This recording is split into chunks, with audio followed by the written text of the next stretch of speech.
What's up, fishing peeps? Today we're going to be talking about the best knot for tying two lines together. The first question you may have for me is, why would I want to be tying two lines together? The first reason is because you're using braid and you need to tie a fluorocarbon or monofilament leader to that braid. Braid is very visible in the water, so you're going to want to tie one of the monofilament or fluorocarbon leaders to the line so it's very invisible to the fish. Well, why would I even be wanting to use braid in the first place? Well, to check out those reasons, I have in the cards above linked 5 reasons for you to be using braid in 2020, and I also have the link in the description as well. The other reason you would be tying two lines together is because you would be using a cheap backing on your reels. Fluorocarbon and braid are very expensive, so you'd be using a monofilament backing on your reel to make it more cost effective to use those more expensive lines. Well, if you haven't already, please subscribe to my channel. It'll help me keep making delicious content like this for you guys. Okay guys, we're getting ready to tie the knot. This is usually our representative hook, but this is two lines together, so we don't need this.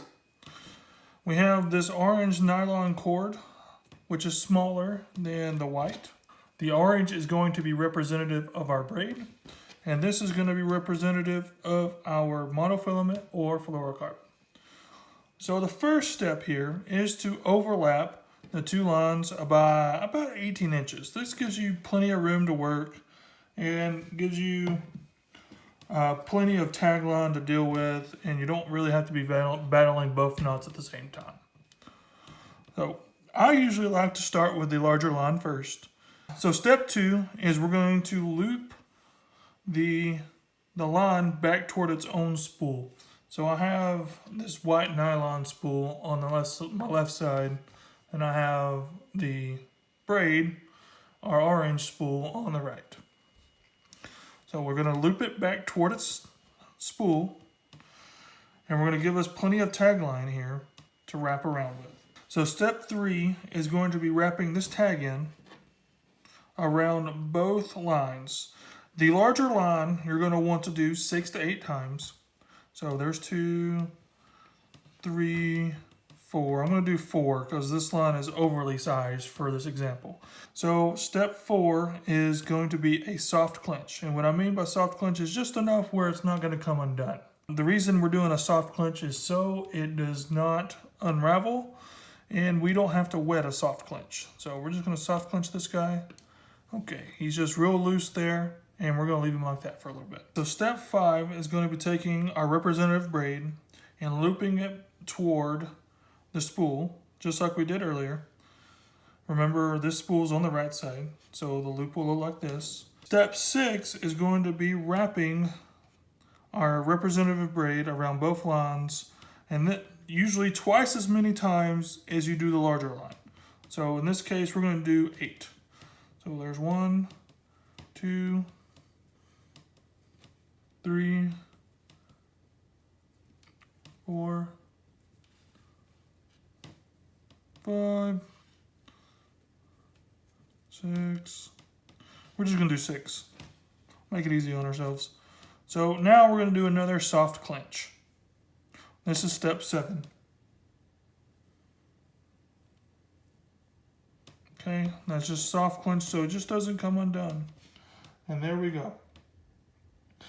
Step 8, at this point we would wet both knots with saliva or water and both lines in between. So step 9 is going to be doing a full clinch. Since everything's wet, we're going to be doing a full clinch on our braid. Full clinch, we'll tighten that down. And on our monofilament or fluorocarbon, tighten that down. Good. We're all tight.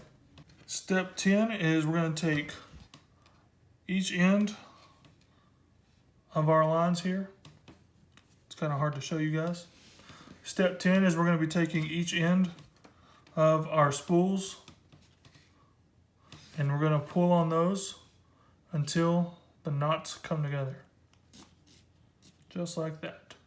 Step 11 is we would trim the tag ends extremely close to each knot.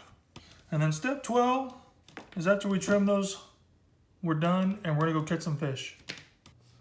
Well guys, hopefully you enjoyed learning how to tie the double uni knot today because I enjoyed teaching it. But until next time, get out there and go catch you some fish.